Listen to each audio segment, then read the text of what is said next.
역사하시네. 나 경배해, 주 경배해.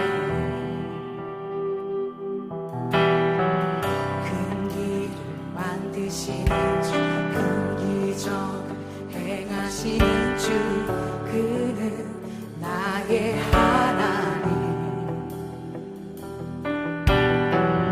약속을 지키시는 주, 어둠 속에 빛이 되시는 그는 나의 하나님. 우리와 만지시는 주, 나 경배해, 주 경배해. 우리와 치료하시네. 나 경배해, 주 경배해. 우리 삶 변화시키는, 우리 삶 변화시키네. 나 경배해, 주 경배해. 우리 맘 고쳐주시네. 나 경배해, 주 경배해. 큰 길을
할렐루야.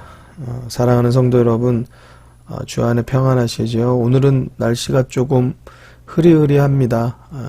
어떤 분은 날씨가 흐리면 기분도 이렇게 굉장히 우중충해지고 흐려지는 분들이 있어요. 여러분 믿는 사람은 그런 것에 이렇게 흔들리지 않는 게 좋습니다. 많은 사람들이 환경에 흔들릴 때가 많은데 지혜의 사람이라는 것은 이러한 모든 것을 돌파하는 것이에요. 다른 힘으로 돌파하는 게 아니고 우리가 하나님을 믿는 믿음 가지고 돌파하는 것이거든요. 하나님이 나를 지켜주신다. 나를 붙잡아 주신다. 이 믿음을 견고하게 가지고 서 있어야지 환경이든 날씨든 또는 우리들의 삶에 우리를 정말 어렵게 하는 건강의 문제든 또 어떤 사건 사고든지 간에 그러한 모든 일에서 온전하게 견고하게 잘 설 수 있는 것입니다. 이사야서 26장 3절의 말씀이죠. 주께서 심지가 견고한 자를 평강의 평강으로 지키시리니. 하나님께서 평강의 평강으로 지켜주신다는 거예요. 근데 어떠한 사람을 평강의 평강으로 지켜주시느냐? 심지가 견고한 자. 심지가 굳다. 우리 이런 말 잘 쓰잖아요. 그러니까 그 마음에 흔들림이 없는 자를 말하는 거예요. 어떤 일에 흔들림이 없는 것이냐? 그가 주를 의뢰하는 일에, 신뢰하는 일에, 하나님을 믿는 일에 흔들림이 없는 사람, 그 사람을 말하는 겁니다. 주께서 심지가 견고한 자를 평강의 평강으로 지키시리니. 이는, 이유가 나오는 거죠. 그가 주를 의뢰함이니이다. 하나님을 의뢰하는 자, 하나님을 신뢰하는 자, 하나님을 온전히 믿는 자, 그 마음에 견고한 기준이 서 있는 사람, 그 믿음의 터가 견고한 사람, 그 사람은 평강으로 지켜진다는 사실이에요. 사랑하는 성도 여러분, 여러분들의 삶에 어떠한 일이 여러분들의 마음을 흔들든 삶을 흔들든 그것보다 여러분들의 믿음이 더 힘이 있어서 여러분들이 늘 보호받고 지켜지게 되시기를 주의 이름으로 축원합니다. 앞서서 들으신 찬양 너무 좋죠. 그냥 찬양만 들어도 너무 은혜가 되는 것 같아요. 큰 길을 만드시는 주님이라는 것이죠. 우리 앞에 보이는 게 없어도 느껴지는 게 없어도 우리는 하나님을 의지한다는 것이에요. 하나님이 일하신다는 거예요. 하나님이 멈추지 않으신다는 거예요. 그러한 믿음이 여러분들 모두에게 있게 되기를 주의 이름으로 축원합니다. 주님이 우리의 삶에 운행하시고 주님이 우리의 삶에 역사하시고 계세요. 그것을 믿는 사람의 삶과 늘 흔들리는 사람의 삶은 확연하게 틀려지는 것입니다. 사랑하는 성도 여러분, 여러분들의 마음을 하나님의 말씀에 동요매시기 바랍니다. 자, 이제 잠언의 말씀 같이 시작하도록 하는데요. 어제 읽으셨던 말씀 중에 조금 뒷부분이 부족해서 마지막 절을 좀 같이 보고 9장을 보도록 하겠습니다. 8장 32절에서 36절인데요. 아들들아 이제 내게 들으라. 내 도를 지키는 자가 복이 있느니라. 그러니까 아버지가 아들에게 이제 이건 이야기하는 거죠. 내 말을 들으라는 거예요. 내 뜻을 지키라는 거예요. 그게 복이 있다. 훈계를 들어서 지혜를 얻으라. 그것을 버리지 말아라. 훈계 좋아하지 않잖아요.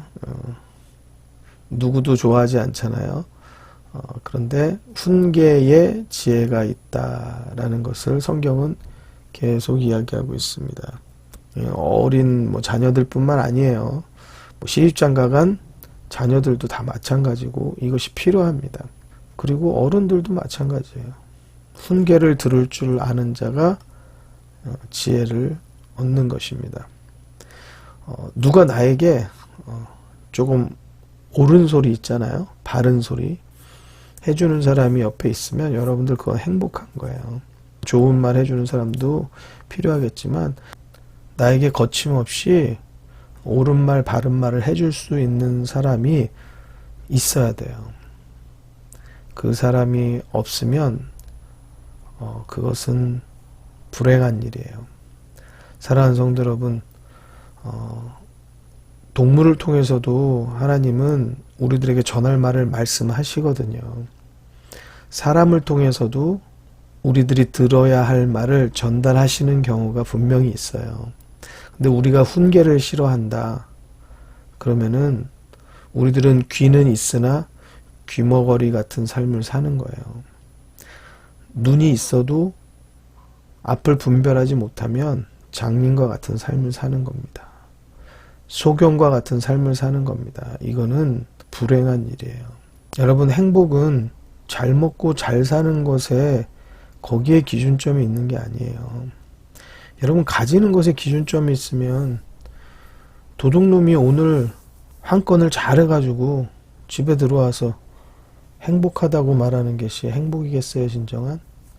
행복은 거기에 있는 게 아니고 옳은 길을 갈 때에 내가 기쁨이 있는 거예요. 우리들의 행복에 대한 정의, 그 기준 자체도 어그러지고 삐뚤어지면 우리 인생길 자체가 흐트러지게 돼 있습니다.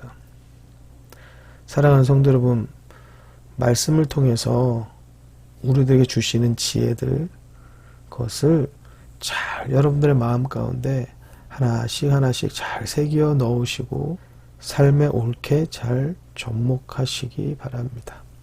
34절입니다. 누구든지 내게 들으며, 누구든지라고 돼 있어요. 가난하든 부자든 어리석은 자든 지혜 있는 자든 상관없어요. 누구든지. 이게 은혜예요. 누구든지 내게 와서 들을 수 있도록 문이 열려 있는 것이죠. 누구든지 내게 들으며 날마다 내 문 곁에서 기다리며 문설주 옆에서 기다리는 자는 복이 있나니 대저 나를 얻는 자는 생명을 얻고 여호와께 은총을 얻을 것임이니라. 그러나 나를 잃는 자는 자기의 영혼을 해하는 자라. 나를 미워하는 자는 사망을 사랑하느니라. 그러니까 지혜를 얻는 자는 생명을 얻어요. 또 하나님께 은총을 얻어요. 근데 지혜를 잃는 자는 영혼을 해하게 되고, 또 지혜를 미워하는 사람은 사망을 사랑하는 꼴이라고 성경이 말하고 있어요.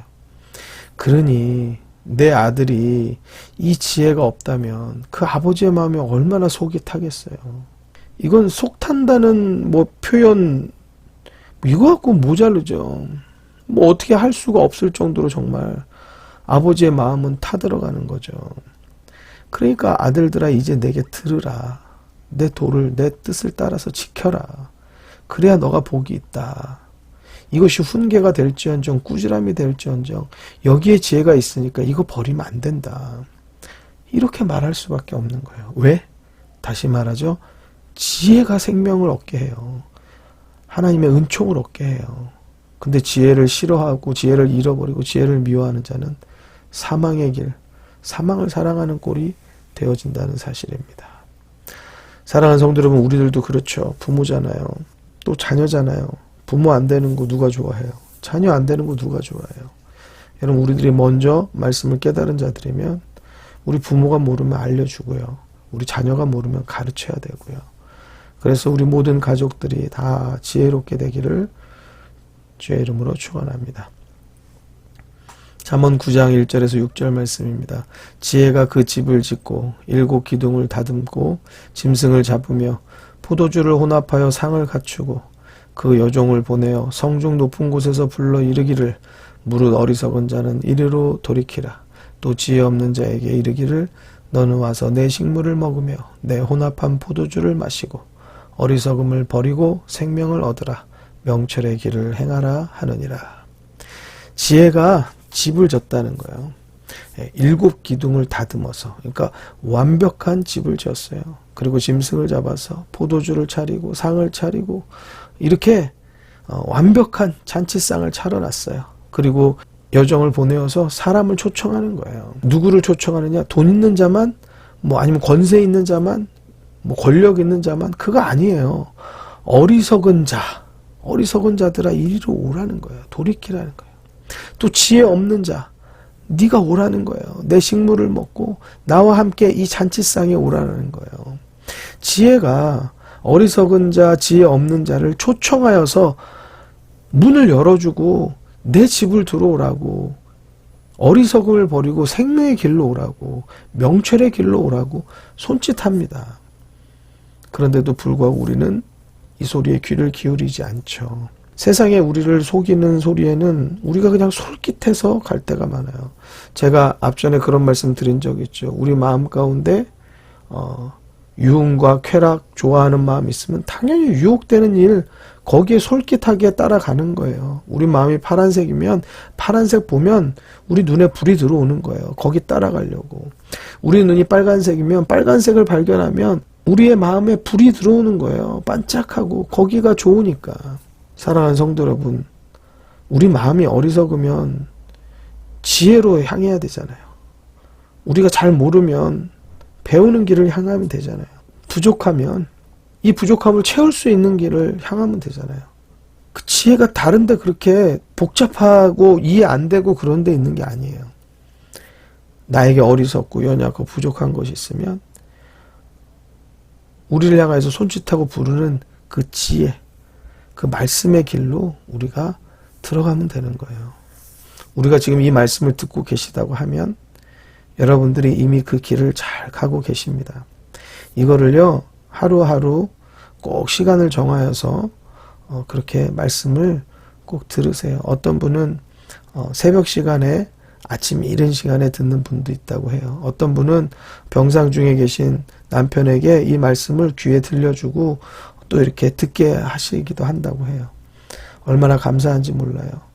이 하나님의 말씀이 여러분들을 지혜롭게 만들고, 이 하나님의 말씀이 병중에서도 일으키는 하나님의 역사를 일으키고, 이 하나님의 말씀이 암도 죽이고, 또한 우리의 뼈도 견고하게 튼튼하게 하고, 우리의 마음도 힘있게 하고, 이 말씀이 우리를 지혜롭게도 하고, 이 말씀이 우리의 삶을 일으키는 놀라운 역사가 있게 되시기를 주의 이름으로 축원합니다. 사랑하는 성도 여러분, 오늘도 우리가 주 앞에 엎드려서 믿는 믿음 가지고 기도하십시다. 지혜가 이렇게 중요해요. 그리고 지혜가 얻기 힘든 게 아니고 우리를 향해서 막 손짓해요. 이리 오라고.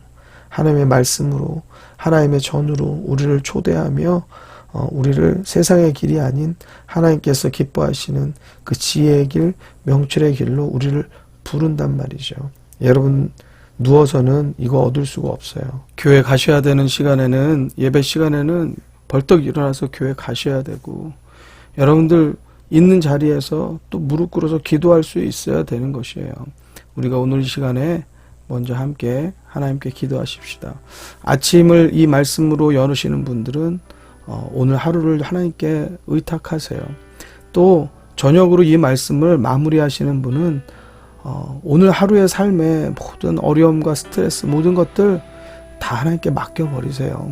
이 시간에 기도할 때 우리의 삶의 모든 문제를 해결할 수 있는, 또 여러분들의 마음에 평안을 줄 수 있는 그러한 하나님의 지혜가 충만하게 있게 되기를 주의 이름으로 축원합니다. 함께 기도하시겠습니다.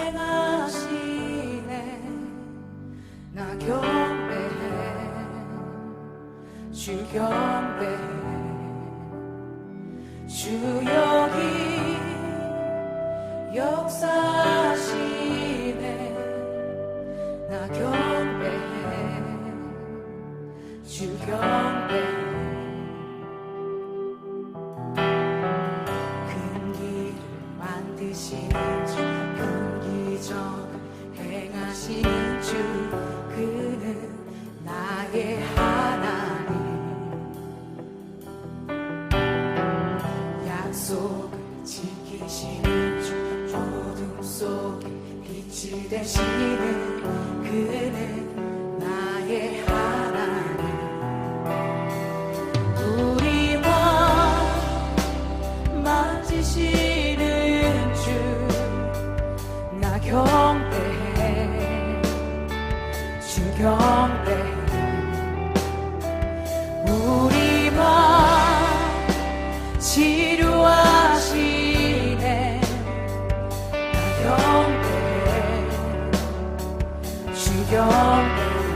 삶 변화시키는 우리 삶 변화시키네. 나 경배해 주 경배해.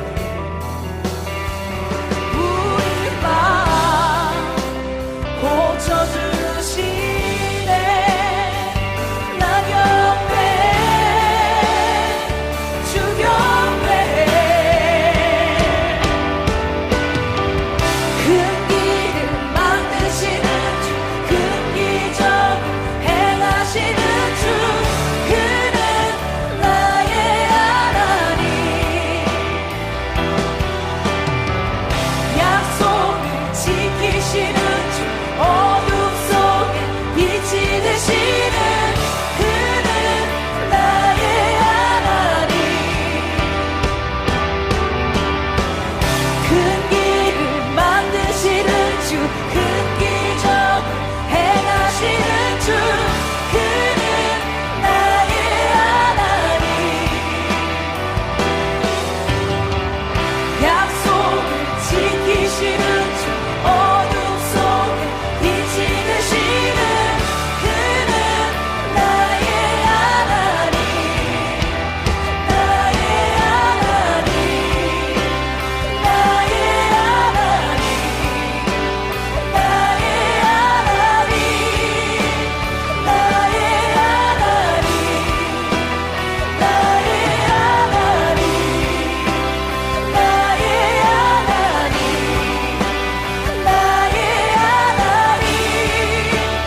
나의